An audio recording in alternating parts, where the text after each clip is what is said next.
Před několika dny nám Rockstar vydal druhý trailer na GTA 6, kterou dostaneme už příští rok. A v dnešním videu se podíváme, jak by mohla vypadat Fortnite spolupráce s GTAčkem. Je to video od Apollo.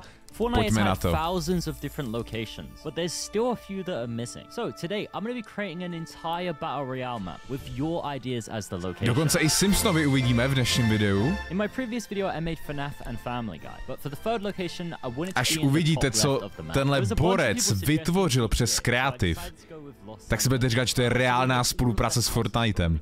Starting off with Franklin. I ported the house directly into Fortnite. Co je možný přes ten kreativ vytvořit? Realistic game. So the graphics don't really line up with Fortnite. That means every single texture in the game I have to go ahead and remake. To make things even harder, I'm only going to give myself 7 days. On the first day I gave the house a much needed 7 dní jenom tady to třeba vytvořit. It already looks a lot more stylized. So I continued creating a bunch more assets and making sure they look exactly like Fortnite. Yo, this looks so much better in the game. I'm surprised how good the textures turned out. Dost dobře. Still missing a a na to, že to je ve Fortniteu. Street that Franklin lives on. So I slowly started to build the layout for the town, remaking some of the celé houses město postaví. And this marketplace, which is opposite Franklin's house, making sure to replace some of them non-PG stuff. I spent way too much time friendly replacing Fortnite. These. With the majority of the town complete, I wanted to create skins for all of the characters. So I ported the Franklin model, but this doesn't really look like a Fortnite skin. So let me yeah, a lot better. I started off by remaking some of the clothes for Franklin, making sure to remake some of them realistic textures. I did the same for the other 2 characters, and then gave them some really cool lobby poses based on their loading screens. With all of the characters complete, I started working on the interior for Franklin's house, slowly building out some of the rooms, like the living room, the kitchen area, skoro jak kdyby to bylo přímo od Fortniteu. I also finished off the last few touches for the town. Nah, this is so cool, bro. This is already one of my biggest locations yet. This really feels like GTA when I'm inside the vehicle. The house looks so good. I was even able to port Franklin's vehicle. Nejhorší je to, že když něco takového vytvoříte, vy to nemůžete pořádně ani publikovat. Epic vám to dá dolů, protože to je nějaká značka, že jo? A vy z toho nemůžete vydělat peníze, takhle to může borec použít sám pro sebe, ale nemůže z toho prostě vydat mapu, což je škoda. Další, ale. I started by retexturing the house with a bunch of Fortnite textures. It's all of the trees, the bushes, and all the foliage that brings this together. I put Michael's house right next to the town, and it really shows you how big the location is. Stop firing rockets at my house! With the outside complete, I started working on the interior, and this made me realize how much detail they put in these locations. Even the fridge is modeled and textured. So I continued building out the rest of Michael's house, making sure all of the props are in the exact spot. Detailů. I feel like this is the house that would fit the best in Fortnite. Ani takovéhle lokace promakaný snad nemáme my na klasickém Battle Royale, jako na mapě.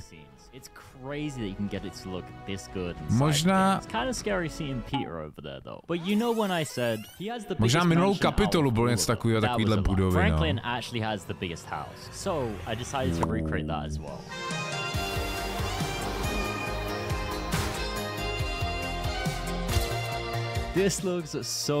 Kéž bychom dostali GTA spolupráci příští rok s tou hrou. A nebo aspoň jakmile bude vycházet GTA 6 na počítač, že by udělali nějakou kolab, že když si koupíte třeba GTA 6 na Epiku, takže byste k tomu dostali ty skiny třeba do Fortniteu přímo. Takhle to občas dělali, že jo, když byl simulátor nebo Ezio, Assassin, spolupráce, tak uvidíme.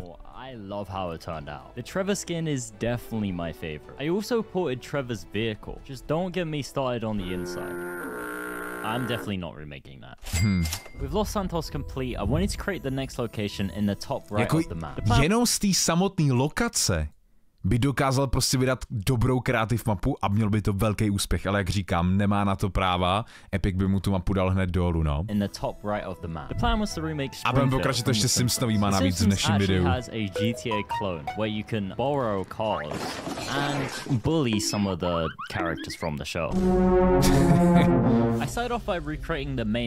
O Simpsonových, že už byl leak o tom, že mají brzy přijít do Fortniteu, může to být v tady tom ještě roce, no.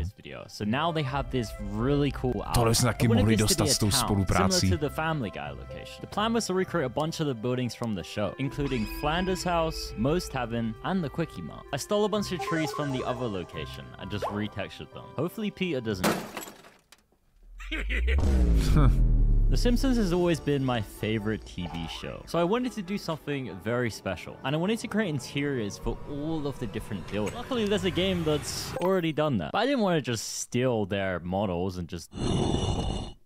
Ay, caramba! I was able to pull a bunch of the different interiors from the game. Jakou práci s tím musel dát. Worth it. They look exactly like the show. The only problem is, some of these interiors don't fit in the buildings. In the games, they usually just teleport them to the location. My solution is to just... I'm gonna have to fix that. I wanted to have NPCs inside the building, similar to the Simpsons game. So I recreated some of the characters from the show. And I have to... Na to, že to má jako custom, tak nevypadají špatně. No, trošku ta Marge má od sebe dost oči, ale ty kráso. Say I cooked with these skins. Homer Simpson dobrý. So good. I even gave Marge a Maggie Batbling. I brushed over these skins quite briefly. Maggie by mohla být jako bato v budoucnu, no. So I continued, building out the rest of the Simpsons house, animating some of the characters, and adding all of them small details from the show, making sure to include Bart and Lisa as well. Nah, this really feels like I'm inside the episode. I'm surprised how good the toon shading looks. I don't know what Homer's doing, but the TV isn't even on. The kitchen is definitely the most accurate. Even the Marge skin looks so good. Yes! It's crazy to think that all of this can be done inside of Fortnite. Why haven't they done a toon shaded location? Lisa. Bart's room definitely looks really cool. I love all the stuff on his shelf. Ty detaily, no? Which room you go in. Some of them aren't really... With the Simpsons interior complete, I continued to decorate the outside, adding a bunch of references like Bart's treehouse and Homer's car.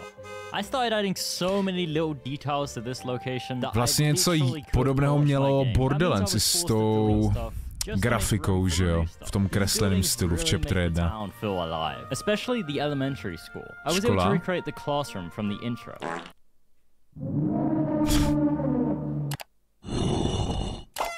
I started to add a bunch of your ideas, like the Krusty Burger, which also has an inside, and the nuclear power plant, because when I think of Simpsons, I think of these things. I also modeled a Springfield sign as well. I really like how it overlooks the location. Tyjo, něco takového prostě dostat, jakmile ta spolupráce vyjde, nějakou jednu lokaci, kdyby bylo full Simpsonovi, nebo to GTAčka jako lokace, to by byl banger.